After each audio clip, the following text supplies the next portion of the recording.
Court से विपक्ष को बड़ा झटका लगा है। कोर्ट ने सुनवाई के दौरान कहा कि ईडी को गिरफ्तार करने और समन भेजने का अधिकार बिल्कुल सही है। इसके साथ ही पीएमएलए कानून के खिलाफ दायर याचिका को भी रद्द कर दिया गया।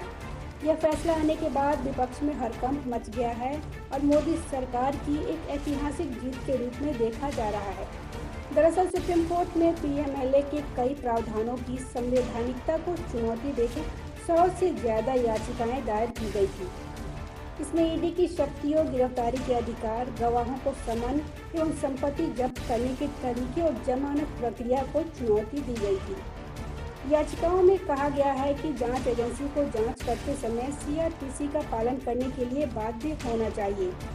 इस मामले में वरिष्ठ वकील कपिल सिब्बल और अभिषेक मनु सिंघवी समेत कई वकीलों ने अपना पक्ष रखा था। याचिकाएं कांग्रेस नेता कार्ति चिदंबरम, एनसीपी नेता अनिल देशमुख एवं अन्य की ओर से दायर की गई थी। वहीं आज सुप्रीम कोर्ट ने उनकी दायर याचिका को रद्द करते हुए कानून को सही बताया है। कोर्ट ने कहा कि मनी लॉन्ड्रिंग एक स्वतंत्र अपराध है, इसे मूल अपराध के साथ जोड़कर ही देखने की दलील खारिज की जा रही है। कोर्ट ने यह भी कहा कि सेक्शन 5 में आरोपी के अधिकार भी संतुलित किए गए हैं। ऐसा नहीं कि सिर्फ जांच अधिकारी को ही पूरी शक्ति दे दी गई है। सुप्रीम कोर्ट ने अपने फैसले में ईडी के इस अधिकार को बरकरार रखा है, जिससे वह जांच, गिरफ्तारी और संपत्ति को अटैच कर सकती है। बेंच ने यह भी कहा है कि जरूरी नहीं कि आरोपी को ईसीआईआर की कॉपी दी जाए। यह काफी है कि आरोपी को यह बता दिया जाए कि उसे किन आरोपों के तहत गिरफ्तार किया जाएगा। दरअसल दायर याचिका में पीएमएलए के कई प्रावधान कानून के खिलाफ बताए गए थे। दलीलों में इस्तेमाल गलत तरीके से किए जाने की बात की गई थी। दलीलों में यह भी कहा गया था कि गलत तरीके से पैसा कमाने का मुख्य अपराध साबित न होने पर भी पैसे को इधर उधर भेजने के आरोप में पीएमएलए का मुकदमा चलता रहता है। इसके अलावा यह भी कहा गया कि इसका इस्तेमाल गलत तरीके से किया जाता है। साथ ही यह भी कहा गया था कि कानून में अधिकारियों को मनमाने अधिकार दिए गए हैं।